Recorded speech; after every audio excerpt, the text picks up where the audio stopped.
Swastiastu. Halo teman-teman semuanya, perkenalkan nama saya Nilo Gede Intan Cahyani dengan NIM 250201515 dari Universitas Hindu Indonesia, Fakultas Ekonomi Bisnis dan Pariwisata dari Program Studi Manajemen, kelas 1A Manajemen Pagi.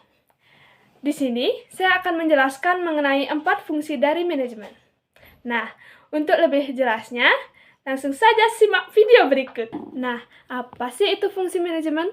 Fungsi manajemen merupakan elemen-elemen dasar yang selalu melekat dalam proses manajemen perusahaan dan dijadikan acuan manajer dalam melaksanakan fungsi perusahaan. Nah, apa saja yang termasuk dalam fungsi manajemen? Yang pertama, yaitu planning atau perencanaan. Perencanaan merupakan proses awal yang paling penting dari seluruh fungsi manajemen, karena fungsi yang lain tak akan bisa berjalan tanpa adanya planning.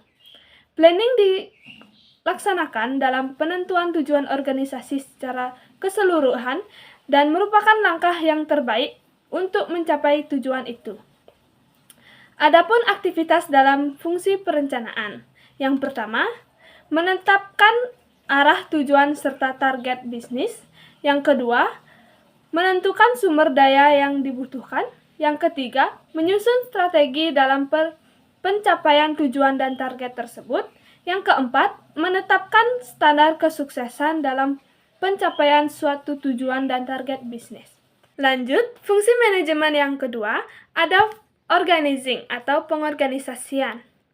Organizing adalah suatu aktivitas pengaturan dalam sumber daya manusia dan sumber daya fisik yang lainnya yang dimiliki oleh perusahaan untuk bisa melaksanakan rencana yang sudah ditetapkan dan mencapai tujuan utama perusahaan. Adapun aktivitas dalam fungsi pengorganisasian, yang pertama ada aktivitas penempatan tenaga kerja dalam posisi yang pas dan paling tepat.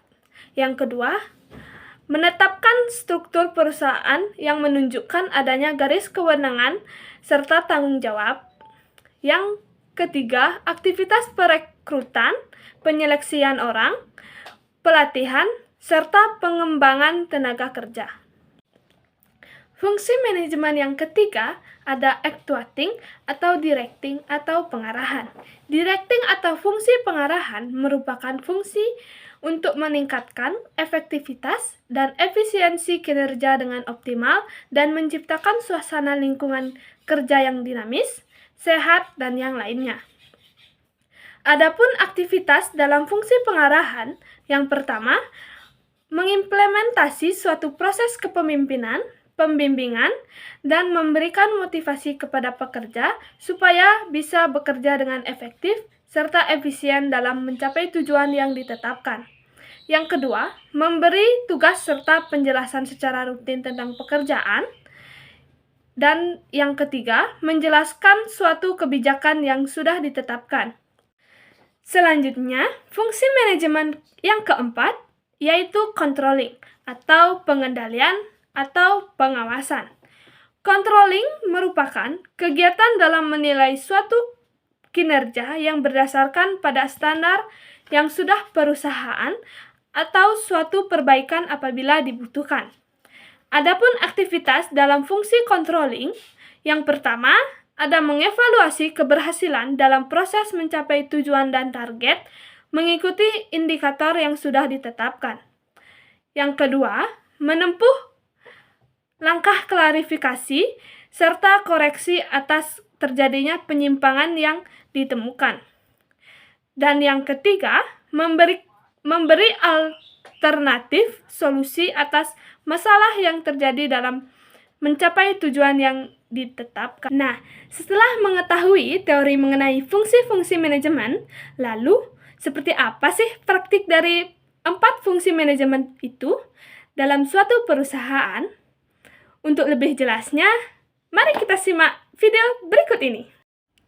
Hal pertama, dalam mencapai tujuan dari suatu organisasi atau perusahaan adalah planning. Dalam planning, seorang manajemen menentukan tujuan, target, serta strategi dalam perusahaannya dan melibatkan seluruh anggota di dalam perusahaan. Seluruh anggota berhak menyampaikan aspirasi atau pendapatnya guna mencapai goals dari bisnis yang dijalankan suatu perusahaan dengan adanya pendapatan atau masukan terkait perencanaan perusahaan. Maka akan menjadi bahan pertimbangan bagi manajemen. Fungsi yang kedua yaitu organizing atau pengorganisasian. Organizing merupakan proses pengelompokan sumber daya manusia sesuai dengan tugas, wewenang, dan tanggung jawabnya.